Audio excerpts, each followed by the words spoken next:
Negli ospedali del Veneto orientale arrivano i medici dei campioni d'Italia. È stato aggiudicato al colosso campano Nefrocenter, partner tecnico del Calcio Napoli, l'appalto per la prestazione dei servizi sanitari nei pronto soccorso di San Donà di Piave e Portogruaro, del valore di 1,2 milioni e per la durata di un anno. Questo è il risultato della procedura bandita dall'ULSS 4 prima che la Regione deliberasse lo stop alle forniture esterne di camici bianchi, con l'indicazione di privilegiare l'ingaggio diretto dei gettonisti, in attesa che i concorsi per l'assunzione a tempo indeterminato registrino maggiore partecipazione. In questo caso il ricorso all'impresa privata è stato deciso per non interrompere il servizio pubblico. Una settimana fa Palazzo Balbi aveva annunciato la presentazione ad Azienda Zero di 212 candidature variamente dedicate ai reparti di pronto soccorso e degli ambulatori per i codici minori da parte di specialisti, specializzandi e neolaureati interessati a svolgere turni in libera professione nelle strutture del Veneto, con tariffe calmierate fra 80 e 40 euro secondo quanto previsto dalla delibera del 16 febbraio. Le commissioni esaminatrici sono state nominate venerdì, sicché i dottori non hanno ancora preso servizio. Invece l'ULSS 4 Veneto Orientale aveva l'urgenza di procedere completando il percorso già intrapreso. La gara era stata avviata ancora il 27 luglio 2023, tanto che l'indagine di mercato era stata lanciata il 13 settembre e la procedura negoziata telematica era stata disposta il 22 dicembre. 5 le ditte invitate a partecipare. Alla fine ha vinto la società con sede a Torre del Greco, la Nefrocenter, appunto la azienda campana già fornitrice del club Calcio Napoli. Questo è Sveglia Veneto, il primo podcast dedicato all'informazione vista da Nord-Est. Io sono Jack Calcetto. Oggi è lunedì 18 marzo 2024, la prima notizia del giorno la troviamo sul Gazzettino di oggi e il titolo è questo: pronto soccorso in Veneto, i medici del Calcio Napoli, l'ULSS ingaggia a San Donà e Portogruaro l'azienda campana già fornitrice del club.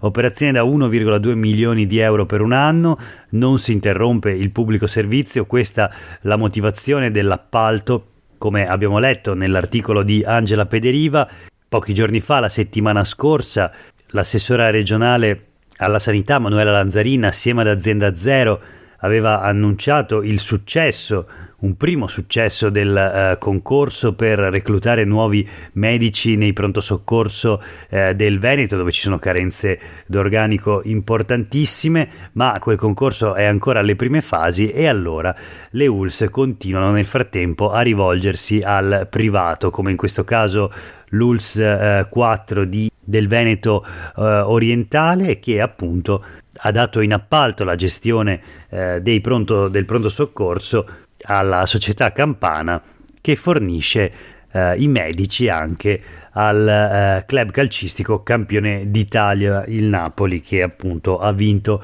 l'ultimo scudetto. La gara bandita prima della delibera sui gettonisti, il gruppo con sede a Torri del Greco ha 7 centri a nord-est, leggiamo ancora sul Gazzettino di oggi, che pubblica anche una foto con 2 dei sanitari della società all'interno dello stadio del Napoli. I medici della Nefrocenter hanno curato anche l'assistenza durante la festa per lo scudetto. Ma voltiamo pagina e proseguiamo con la rassegna stampa di oggi, prima di tutto con alcuni articoli che riguardano la politica regionale. Il primo lo troviamo ancora sul Gazzettino di oggi: lo stop di Fratelli d'Italia alla Lega, mancano 500 giorni alle elezioni regionali, pensiamo a lavorare.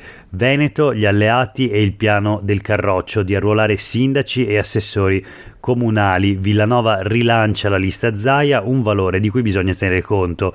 Allora cerchiamo di capire di cosa si tratta. La strategia regionali della Lega per le elezioni del 2025, arruolare tutti i sindaci e gli amministratori locali per drenare i consensi di Fratelli d'Italia, si interseca da un lato con il risultato delle elezioni provinciali di queste ore e dall'altro con i timori degli attuali consiglieri regionali zaiani di essere messi in un angolo, specie se davvero Luca Zaia non sarà ricandidato. Tutto questo mentre il principale competitor, e cioè Fratelli d'Italia, ostenta sicurezza. Le liste si presentano tra 500 giorni, dice il coordinatore regionale dei meloniani Luca De Carlo. Mi pare un po' lunga la volata e mi pare anche che i veneti non apprezzino tutto questo tatticismo. L'articolo è di Alda Vanzan sul Gazzettino di oggi e tra le tante cose si parla anche delle elezioni provinciali, appunto elezioni di secondo livello. Dai tempi della riforma del Rio votano quindi non i cittadini ma consiglieri comunali e amministratori locali. A Padova prove d'intesa tra Partito Democratico e Lega. A Belluno invece il centrodestra non stravince. Questi alcuni dati appunto da questa tornata di provinciali in Veneto, ma il dato complessivo quindi è ancora quello dei litigi, degli scontri particolarmente accesi nella nostra regione all'interno del centrodestra, la maggioranza che governa sia il Veneto che naturalmente il paese con il governo Meloni. Una maggioranza però lacerata da forti tensioni, in particolare appunto come dicevo in Veneto, dove lo sguardo è puntato alle regionali 2025 con l'incognita ancora di un quarto mandato di Zaia che però sembra sempre meno probabile e allora rischia davvero di esserci uno sconvolgimento, rischia di crollare tutto per la Lega che appunto potrebbe perdere il governo della regione per la prima volta dopo 15 anni. Vediamo invece cosa accade dall'altra parte nel centro-sinistra e allora ci spostiamo sui quotidiani del gruppo NEM. Veneto non sfuma il campo largo, PD e Movimento 5 Stelle in cerca dell'intesa a Rovigo. Nell'unico capoluogo di provincia al voto si fa strada l'ipotesi Silvia Menon. Nel resto della regione sono in corso trattative con Azione, Italia Viva e il raggruppamento civico Veneto che vogliamo. L'articolo è di Laura Berlinghieri e appunto racconta di uno sforzo, quello del centrosinistra in Veneto, di unirsi, di raggrupparsi per cercare di portare sul tavolo candidature serie e anche competitive rispetto a una destra che è maggioranza quasi ovunque in Veneto, ma che appunto potrebbe dividersi. Chiudiamo la rassegna stampa di oggi con due notizie flash. La prima ancora sui quotidiani del gruppo NEM, parliamo di scuola, concorso docenti, prova scritta superata dall'83% dei candidati. Questo è il dato relativo a chi ha fatto il concorso, ha partecipato al concorso nella la regione Veneto. Diffusi quindi i dati relativi alle scuole materne ed elementari. La prova scritta del concorso indetto dal Ministero dell'Istruzione e del Merito, come si chiama adesso da quando Giorgia Meloni è Presidente del Consiglio dei Ministri, un concorso che in Veneto prevede 3.326 posti di ruolo a partire dall'anno scolastico 2024-2025, di cui 1.126 nelle scuole dell'infanzia dai 3 ai 5 anni e della primaria e 2.200 nella secondaria di primo e secondo grado, a fronte di 30.000 candidati oggi ancora precari nella nostra regione. Per quanto riguarda i dati definitivi della materna statale e dell'elementare, è stata superata da 2.476 candidati su 2.740 docenti che si sono presentati all'esame, pari ad una percentuale dell'83,46%. Sono poche le regioni dove è stata registrata una percentuale più alta.